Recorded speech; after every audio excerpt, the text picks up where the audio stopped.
Sir పొలిటికల్‌గా చాలా హీట్‌గా ఉన్న జిల్లాలుగా ప్రస్తుతం మన పశ్చిమ గోదావరి చెప్తుంటారు. కానీ ద్వారంపూడి చంద్రశేఖర్ రెడ్డి గారి మీద ఏ రకమైన అభిప్రాయం ఉంది అనేది మేము గ్రౌండ్‌లో కూడా మాట్లాడుతూ వస్తున్నాం సార్. సో పార్టీలకు అతీతంగా ఎవరన్నా ఏదైనా మాట్లాడుతున్నారు అంటే గనక కరోనా సమయంలో మీరు చేసిన సాయం ప్రభుత్వం ఏ రకంగా అండగా ఉందనేది ఖచ్చితంగా మాట్లాడుతున్నారు. దాని గురించి మాట్లాడే ముందు ఫస్ట్ మీ మీద ఉన్న విమర్శలు అలాగే కాంట్రవర్సీ గురించి కూడా మాట్లాడాల్సి వస్తుంది. ఇక రీసెంట్గా మీరు ఒక నోరు జారారో యాదృచ్ఛికంగా మాట్లాడారో లేదంటే ఇంటెన్షనల్గానే అన్నారో చంద్రశేఖర్ రెడ్డి గారి మనసులో ఉన్న మాటో సో ఏదో నేను ప్రత్యేకంగా చెప్పనక్కర్లేదు, దాని గురించి ఏం చెప్తాను? ఇంటెన్షనల్గా అయితే అన్నది కాదు సార్. ఆ రోజు పొరపాటున మాట జారితే తప్ప మత్స్యకార సామాజిక వర్గానికి గతంలో ఏ ఎమ్మెల్యే చేయనంత విధంగా నేను చేశాను. అక్కడ నాకు మెజార్టీ రాలే. నేను 3 సార్లు పోటీ 2 సార్లు లగ్గానండి. ఆ ప్రాంతంలో నా మెజార్టీ రాపని ఈరోజు ఆ ప్రాంతాన్ని అద్దలా తయారు చేశాం, బ్రహ్మాండం డెవలప్ చేసాం. సో మన దృక్పథం ఏంటంటే రాజశేఖర్ గారిలాగా రాజశేఖర్ శత్రువు కూడా పనిచేశారు కాబట్టి 2009 ఎలక్షన్లో అందరూ మిత్రులు అయిపోయారు. మనం కూడా ఓట్లు రాని ఏరియాలోనే బాగా పనిచేస్తే మనకి ఎందుకు రావు అని నాకు భావన. అందుకే ఈరోజు ఆ ఏరియాలన్నీ కూడా బ్రహ్మాండంగా ఉన్నాయండి. నాకు చాలా పాజిటివ్గా ఉన్నాయి ఈరోజు అన్నీ కూడా. ముఖ్యంగా జగన్మోహన్ రెడ్డి కూడా కాకినాడలో ఎప్పుడన్నా బోట్లకి ఇన్సూరెన్స్ చేయరండి. ఇక్కడ బోట్ ఫైర్ అయితే పొరపాటున బోటు మునిగిపోయినా ఫైర్ అయినా ఎప్పుడు కాంపన్సేషన్ లేదు. అటువంటిది నేను దగ్గర 9 బోట్లకి నేను జగన్మోహన్ రెడ్డి దగ్గర నుంచి ఈచ్ బోట్కి 10 లక్షలు తెచ్చానండి, కాలిపోయిన బోట్కి. అలాగే ఒక బోట్కి అయితే 5 లక్షలు తెచ్చాను. వాళ్ళందరూ కూడా కాన్ఫిడెన్స్ వచ్చింది నాకు అందరికీ. సో చంద్రశేఖర్ చేయగలడు. అలాగే సముద్రం మీదకి వెళ్ళి చనిపోయిన పోర్టు కార్మికులు వాళ్ళందరూ ఫిషర్మెన్ కమ్యూనిటీ ఎక్కువ మంది. చనిపోయిన కార్మికులు కూడా జగన్మోహన్ రెడ్డి దగ్గరికి వెళ్ళి రిక్వెస్ట్ చేస్తే 5 lakhs ఇచ్చాడు సీఎంఆర్ఎఫ్లో. సో అది ఈరోజు నాకు బలం అనమాట. కనుక అది ఆ రోజు నేను ఆల్రెడీ ప్రతి మాటని రాజకీయం చేస్తాను. నేను ఎలక్షన్ కాబట్టి రాజకీయం చేయాలని చూశారు. నేను రాజకీయం చేసే అవకాశాన్ని నేను ఇవ్వలేదు వాళ్ళకి. వాళ్ళ కాకినాడ వరకు అందరూ తెలుసు నేనేంటంది.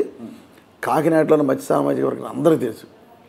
కానీ వేరే అదర్ డిస్ట్రిక్ట్లు అదర్ ప్లేస్లో అదర్ స్టేట్లో ఉన్న లీడర్లు దీని కొంచెం చేద్దామని చూశారు. దాన్ని రాజకీయం చేయలేకపోయారు. దాని అవకాశం నేను ఇవ్వలేదు. ఇక అభ్యర్థిత్వం విషయానికి వస్తే సార్, మామూలుగా మనం చూస్తున్నాం ప్రస్తుతం ఉన్న సమీకరణాల్లో ఒక వర్గం ఎక్కువగా ఉంటే ఆ వర్గం అభ్యర్థి వస్తూ ఉంటారు. సో అది తప్పు పట్టాల్సిన అవసరం కూడా లేదు. కానీ కాకినాడ విషయం వచ్చేటప్పటికి చంద్రశేఖర్ రెడ్డి గారు టాప్ 1 to 10 ఆయన పేరే వినిపిస్తుంటుంది.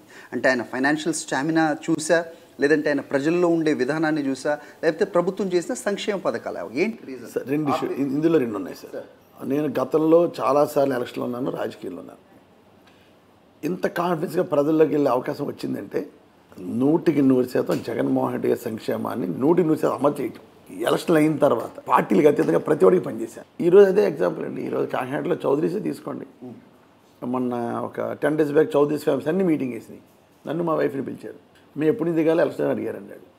కాకినాడ వరకు అయితే మట్టుకి అన్ని కులాల వాళ్ళు అందరి సెక్టర్ల వాళ్ళు గెలిపించుకోవాలి అన్న నిశ్చయిత ఉన్నారు. ఈ నియోజకవర్గంలో ఇంకో విషయం సార్, 10,000 మందికి ఇళ్ల స్థలాలు అని చెప్పి 30,000 అయింది. వాళ్ళందరికీ కూడా ఇల్లు కట్టిస్తామనే ఒక హామీ. సో 30,000 ఇళ్ళు ఒక నియోజకవర్గంలో మీరు మాట ఇవ్వడం అంటే అది అమలుకు సాధ్యమయ్యేది కాదు అనేది ప్రతిపక్షాలు మాట్లాడుతుంది. ఇప్పుడు 30,000 మందికి స్థలాలు కొన్నామండి. అది స్థలాలు కొన్నప్పుడు కోర్టులు వేశారు. కోర్టులో ఇంకా కేసులు ఉన్నాయి. అయినా కూడా నేను ల్యాండ్ కొనేసాం.